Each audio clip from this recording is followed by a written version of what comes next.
EDC Gear Guy here. And yes, today we will be talking about the Recon M1.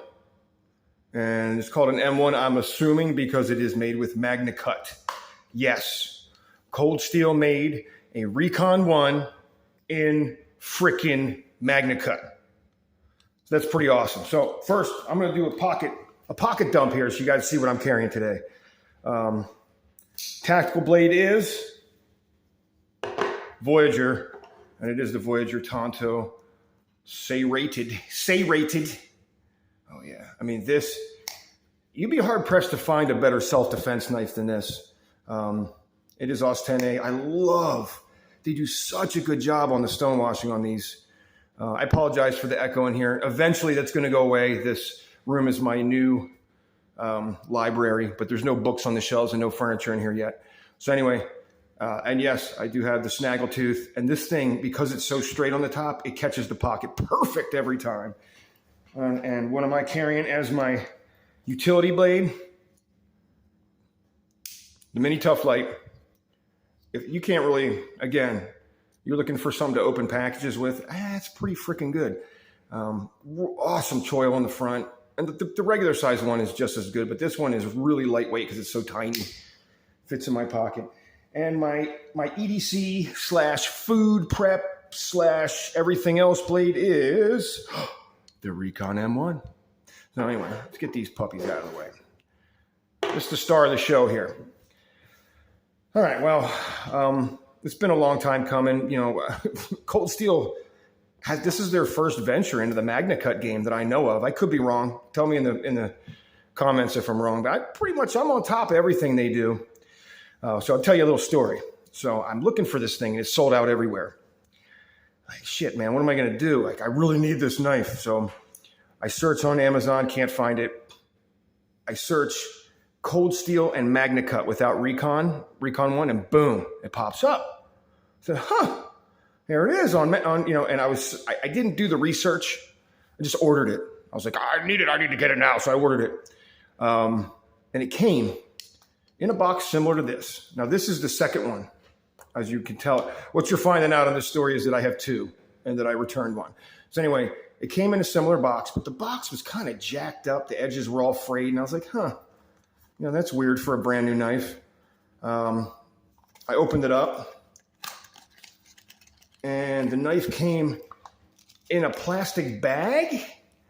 That's very Chinese. If you understand, if you've bought a lot of Cold Steel knives, I've bought a billion, I don't even know, pretty much everything they make.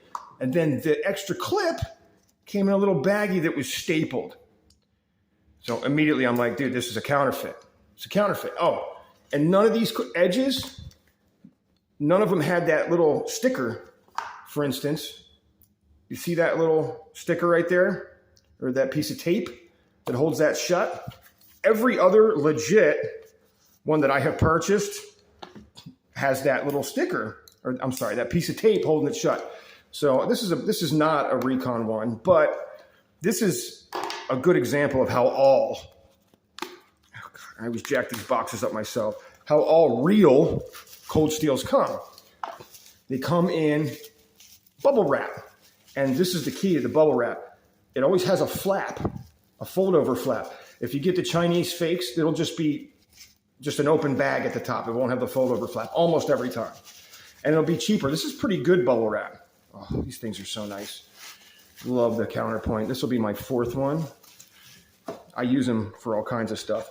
And then, you know what? The counterpoint doesn't come with a second clip because the clip is interchangeable. But anyway, the clip on the counter on a real Cold Steel doesn't come in a bag like this with a frickin' staple. It comes in a cellophane factory sealed little baggie that you actually have to tear open to get at it. So I open this thing up. I'm like, dude, this thing is freaking fake. 100%. There's no way. So let's look at the knife. So next, I look at the knife and I'm like, it had the same coating as this one you see here. Like, dude, that is not stonewashed. That is just like a flat black, you know, a coating. And I look at this and, you know, all this was real sharp. And so I didn't know what to do. So I pulled up videos of Sticks, you know, the front man for Cold Steel, and him showing this at a Blade show. And I would pause it when they did close-ups. And indeed, the one he had did have a flat black coating just like this. So I said, oh, well, that's a good sign. I wasn't feeling comfortable because of the packaging. Also, it was like, when I opened this shut, I'm like, dude, no. Cold Steel, you know, all the other ones I've had are,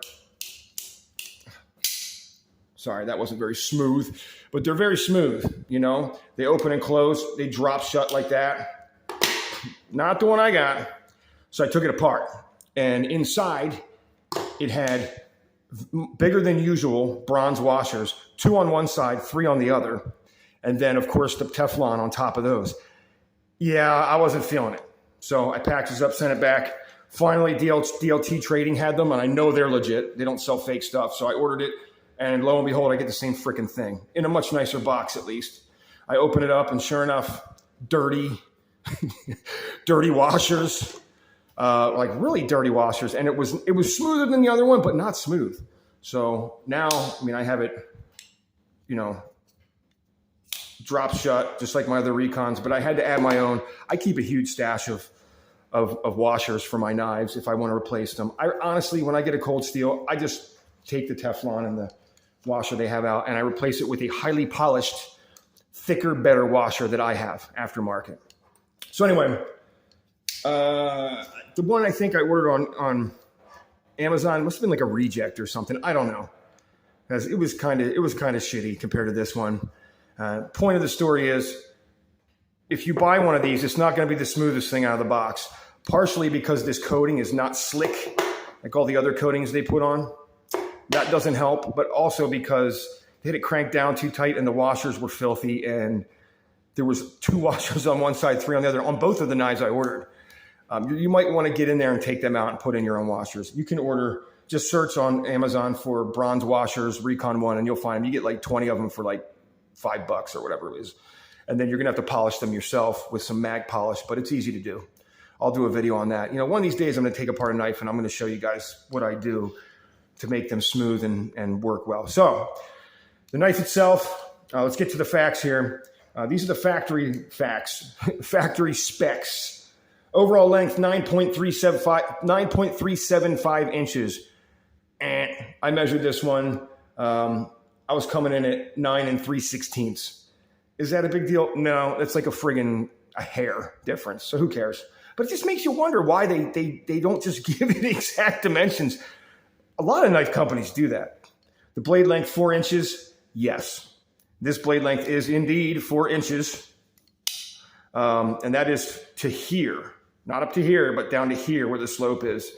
Cutting edge length, they didn't list that. I measured that. The cutting edge from tip to here is 3 3/4 inches. Blade material is, oh yeah, baby. Is that focusing? Oh, my glasses on, I can't tell. CPM, no, it's not focusing. CPM MAGNACUT, unless my glass, there we go. Now I got glasses on. Let's see if you can read that shit. Oh, there it is. And also made in Italy. I think part of the packaging issue and the dirty washers and all that is it's not made in Taiwan. It's made in Italy, or it's not made in the United States. Look, I mean, I love Italians. Italy's a great country. They make beautiful things, cars, jewelry. But everybody knows Italian cars are beautiful and fast, but when you hit 50,000 miles, they're going to need a lot of work. Could be the case with their knives too.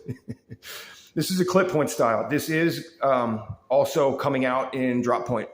And I'm assuming it's going to come out in Tonto as well. I don't know that for a fact, but I know the drop point. I have one on reserve right now with Blade HQ. It's $5 to reserve one, and you get it whenever they decide you're going to get it. And this is the way it is. Now the finish, according to, like I said, according to Cold Steel, is a black stonewash. That's not a stonewash. That is a flat black DLC coating, which, by the way, when I took this apart, I polished all the edges that touch and have friction on each other. And I polished it with mag polish, which will usually take the coating right off a blade. It did not. It took a lot to get through this coating. So yes, the coating is flat black, but it's tough coating. I promise you it is. This edge type is obviously plain, no serrations. The handle length, 5.375, 5 3/8 inches. Yes, that is exactly what I got when I measured it. The handle material is G10, as you can see, and they've gone back to the old school, which thank God. You know, here's the most recent. It's got a lot of scratches on it from coming out of my pocket, but they switched from this more aggressive texture to this much smoother. I mean, I like the smooth one too, but I've always preferred this. Now, back in the day, when they made these old, this is an AUS 8 Recon one from, you know, whatever the hell it is, 10, 12 years ago. It's much more aggressive though. Not much more, but more aggressive than this new texture, which looks the same. Well, I guess it doesn't when you look up close. This texture is my favorite. I wish they'd just stick with it. But a lot of people pissed and moaned because people are like, my pants are getting torn up. What about my pockets? Well, just buy new pants. Quit being a pussy about it. God. No, but seriously. And then this is when they did XHP. It's an XHP model. These are rare. And it's it's the same as this, but it's not quite as aggressive, I noticed. Almost, but not quite. Actually, this is a lot, let me say not quite, it's a lot less aggressive. And then this one is the new one, and it's somewhere in between these two. The old and the kind of old. They did the right thing. They didn't go with this real smooth texture. They went with something a little more aggressive, but for all you guys who just are in love with your pockets, it's not that bad. And the clip also has that same sort of DLC flat black coating. But I do like the coating, I have to admit. At least it doesn't get the fingerprints, but it doesn't make it as smooth. The weight on this thing, factory spec says 5.3 ounces. I'm getting more like 5.7 ounces when I measure it. Obviously, like all cold steels pretty much that are remotely new, you know, it's ambidextrous. You can swap out the clips. As you can see, I have swapped it to left-handed carry. I am not left-handed, but I would carry this in my left pocket because I carry 3 knives all the time. And the one that goes in my left pocket is my EDC type blade. And that's not going to be in my right pocket because my bad guy knife is going to be in the right pocket to deal with bad guys. So yeah, switch it to left. So yeah, obviously like all the rest I said, you can switch it out. It is tip up pocket carry. There is no option for tip down, which is fine. That's the way God intended it to be, in my opinion. Opener is obviously thumb stud. I mean, same freaking thumb stud they've always used, as you can see. I guess a little different, sort of chamfered in a little bit there, but close enough. I mean, pretty much the same thing. And of course, it comes with the triad lock, which it's still the best lock in the world, in my opinion. You know, I have a decent amount of knives, hundreds of knives anyway, of different brands and a lot of cold steels. And these, the triad lock is, it never wiggles if it's done right. It's always super, super tight. Now you can see, I don't know, maybe you can't. See how that lock bar is a little bit proud of this. Generally not the case. For instance, this one goes flush. And that's that whole thing where triad lock, over time, it'll sink in deeper and deeper and get more and more secure. The problem with that is that every now and then when you flick it out like real hard, boom, you'll get lock stick. And it won't be stuck permanently, but it'll be a real bitch to get this button down, to get it loose. That's from this bar kind of jamming itself deep because they give you a little extra space underneath the hammer part of the bar. So I had to go in here and polish that as well to get rid of any lock stick. Now it's fine. And look, I would have done that anyway, so it's not like it's a huge pain in my ass to go in there and polish and take things apart. I always take any remotely expensive knife part, even a lot of my cheap knives, just to make them better. So the model they, obviously this brand is Cold Steel. The model is the Recon M1. So when you're searching for this, put in Recon M1 online. It'll be a lot easier to find. If you want to search it by model number, the model number is CS27T as in Tom, M as in Mary, C as in Charlie. Country of origin is Italy. We already talked about that. What's the best use for this? They put down EDC blade, and I agree. I would say this is pretty much an EDC / tactical knife. For me, more EDC. 4 inches is the bare minimum I want to carry as a self-defense blade is concerned. So let's go over the dislikes. The blade coating, I don't dislike it. Like I said, I do like it, but I would prefer to have just an actual stonewash blade. Be it black stonewash or, preferably, I really just like steel. Like this. Like I was saying, why not just make it like this? Gorgeous, beautiful stonewashing. It holds up to scratches real well. Doesn't leave fingerprints as much. I don't know. But it's kind of cool. I guess they're going for that whole, tactical sort of look. So, yeah, it is what it is. But I prefer an actual stonewash blade. The other dislike, out of the box, the action, like I said, was atrocious. It just was. I mean, it came with no polished areas. All the areas that rub on the inside of the knife, nothing was polished. It was just all this flat coating, so it rubbed like hell. And over time, that's going to go away. It's going to polish itself. But I don't want to spend, a month or 2 months opening and closing, opening and closing, opening and closing in order to have that happen. Again, like I said before, it came with filthy jacked up washers. Now there's a D-shaped pivot in this. You can't see that right now, obviously. But instead of cutting the D-shape in to the G10, they cut a circle in the G10. And I swear to God, I should just take it apart for you guys, but you're just gonna have to believe me. There's a metal bar, and they put a groove in it, and there's a metal bar that goes across to make that flat part of the D. And this makes the knife a real son of a bitch to put back together. But it also makes it really tight. So you can see this pivot, how it's sort of discolored and beat up. That's from me putting a piece of like a plastic plunger on there and hammering it shut to get this knife to shut. That's how tight it was. Never experienced anything like that. I do like the idea of the little metal bar to create the D-shaped hole for the D-shaped pivot. It's going to make it stronger because the bar goes across the top and it goes into the sides of the hole. So it's a good idea. They didn't do it very refined. But in the end, I got it closed up and it works and all that. But the washers were atrocious. There was uneven numbers on 2 on one side, 3 on the other.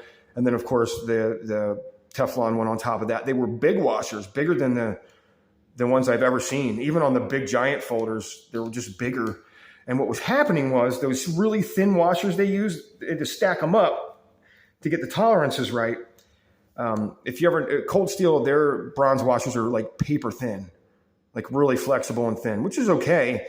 Except in this case, they were so big, they were covering that little D-shaped bar that I was talking about. And they're getting jammed into the bar and they were all bent and effed up. So that wasn't helping with the action. Basically, they were twisted up where the hole is in the washer and they were just grinding against each other. Really, really bad.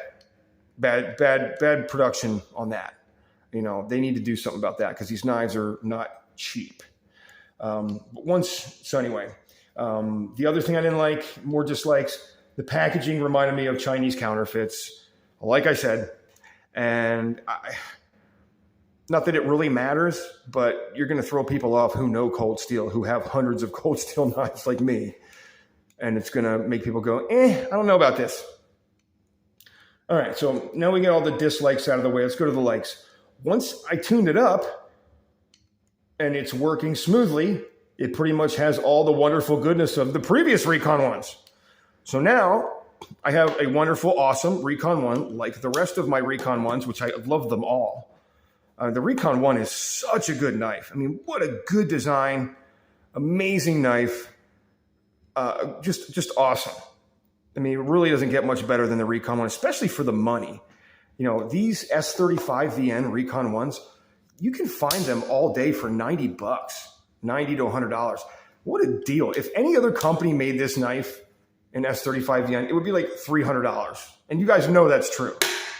You know, we all bitch about cold steel. Oh, I jacked the price up on this. But in reality, cold steel is by far the best value, you know, that you're going to get in terms of materials and the amount of material you get and the coolness of the blades and all that. So yeah, I mean, you know, I do like that they brought back the aggressive texture, which I talked about. I don't have to go over that again. Like in the good old days, you know. And like I said, not quite as aggressive as the AUS 8, but more aggressive than the XHP steel model, which is good. I think the whole knife is a tiny bit thicker overall. In fact, I know. It's like a millimeter thicker than all the other ones, which I found interesting. You're probably not going to be able to see it. Let's just see if we can. If you put them flat against a table, this knife is, I mean, it's like a millimeter thicker. Yeah, maybe it's not thicker than this one. It looks about the same. Okay. When I measured it, it was, but no. Yeah, it's a tad bit thicker than all of them. Does that matter? Do you notice? Actually, yeah. When you hold it, it feels really good. I feel like they actually took the time to figure that out. They were like, huh, if we thicken these scales by like a friggin' hair, it's going to feel even better in the hand than these other ones, which if you know anything about these knives, you know how good they feel in the hand. They feel great in your hand. So that's pretty cool. I don't mind it. It's not thick enough to where it's a pain in the ass and it makes it not fun to carry. And yeah, it's just noticeably better in the hand. The other thing I noticed that they did, and this is, for me, this is kind of a big deal because cold steel has been effing this up forever. This inside edge on every cold steel that doesn't have liners, when you just have G10 scales with no liners, they're all like blade sharp on the inside here. And when you squeeze the knife hard, it digs into your skin. I mean, it's not going to cut you, but it's uncomfortable. And they like smoothed it out. And it's not a huge deal because what I do is I open it up, I get a piece of sandpaper, and it takes all of, 2-3 minutes to just sand the edges, blow it out, and wash it off. But I didn't have to do that with this knife. So of all the things that they didn't pay attention to, they paid attention to that. I don't know if that was by mistake or not, but I like that. All right. So look, I'm not going to go out and chop with this thing and dig it into logs, and I'm not doing any testing. I will in the future, and I'll let you know how it goes. What are my final thoughts here? It's only really worth it to buy this one over, let's say, this one, if you're a steel snob, which I used to not be, but I'm slowly becoming a steel snob. The difference being that, yeah, I'm a steel snob, but I still like the older stuff. S35VN is, I haven't had enough MAGNACUT to really know. S35VN is my favorite steel when it's heat treated by cold steel. I've had S35VN that kind of just is unimpressive and dulls fast, but they're, like everybody will say, they do a really good job on their heat treat. The blade edge on this, it's a little thicker behind the edge. I mean, you can even see it. Look at the edge difference. And yeah, I have run both of these over just over a rod, just to really hone them sharp. And this one doesn't quite feel as sharp as this one, as the old model, the S35VN, but I'm pretty sure that's due to the geometry of the edge. And that's okay. It's just going to make it that much tougher. It's still sharp enough to shave hair and slice right through paper and all that shit. So am I worried about it? Not really. I do love having like extreme over the top sharp razor blades, and I got plenty of them, but it's a user knife. It'll cut steaks. It'll cut apples. It'll cut rope. It'll shave wood. It'll do whatever I want it to do. And that's fine. So I personally think, I forgot to mention, the pivot screw is a size larger than this one. I can't remember what this one is. I think this is an 8. And this is a 10. Or no. Yeah, a 10. So that's kind of good. I'm always up for bigger pivot screws or bigger screws in general. These are still 6s here, like the old ones are, but they did increase the size of the pivot screw, so that's cool. So yeah, is the value there to upgrade, to go from paying $100 to $260? That's a big jump in price. So think about that. It's only worth it if you're that guy that says, I want the Recon one and I want it in the best steel I can get it in. And that's me. To you, it might not be worth it. It might just not be worth it. But I personally think that honestly the value is there because I think this knife alone is worth $200. Could you imagine if any other company made the Recon one like this in S35VN? It would be $300, at least $250, at least the price of this one. So if I get that same knife, albeit I got to like take it apart and like polish it and go through sort of a pain in the ass, but for me, it's not. It might be for you. For me, it's not that much of a pain in the ass because quite honestly, I sort of enjoy doing that. And that's just me. I'm that guy. I like taking them apart and I have like my little knife station and all that. It makes me feel good. And I want it to personalize it as far as the action on it. So yeah, I think the value's there. For you, it might not be. You might say, dude, I'm perfectly happy with a friggin' S35VN for $95. And that's cool, man. I mean, I would be perfectly happy with this if they never made this one. So the value for me is there for the upgrade. I just wish they didn't change the things that already worked about the existing knife. Like the coating on the blade being slippery so that the action's smoother. Even though everybody complains about how this gets fingerprints, so wipe it off. It's fingerprints, dude. Big deal. You know what I mean? I just wish they didn't change the things that worked about the knife. Smooth out of the box and all that kind of stuff. But I mean, with all that being said, I would think there is a chance that this model may get discontinued in the future or changed dramatically or even undramatically. And if that happens, it'll probably be switched to being made in Taiwan or the US, sort of like they did with the 4MAX. The 4MAX was made in Italy. People said the same thing. It's not quite as smooth, but the Italian ones are going for 500 plus now if you want to buy one used in good shape. So if that happens to this, it should at least be a good investment for the future. And that's another way to look at this knife. If it becomes a hit and people really like it, if they bitch about the price, or they bitch about the things I've been bitching about, they'll probably switch it to Taiwan and they'll probably bring this coating that they always use and they'll probably put something like these smoother scales on it and it'll probably be awesome, still in MAGNACUT, still called the Recon M1. Probably maybe even better, but people always want that original and that's just the way it is. So in my mind, I figure, $260. Yeah, I paid a lot. It might go down in price. I don't think it's gonna. A lot of times they come out with these knives and they come down in price the next year dramatically once all the hype is gone and all that. I think this is made in Italy.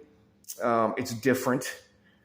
They have, there's slight differences. I think this is going to be a hit and I think they're going to discontinue it and I think they're going to switch it around a bit to what the existing Recon one is like, just with the MAGNACUT. And that being said, yeah, I'm going to want to have one of these. Maybe two. I might buy another one. I don't know. Maybe I should have kept the other one. So anyway, yeah. So you're going to have to decide if you're shopping these and and I know there's not many reviews of this knife online. There's none except through Cold Steel or people that were at Blade Show that I could find. And that's why I wanted to do this review. I wanted to give you guys a no BS review of and I've taken it apart.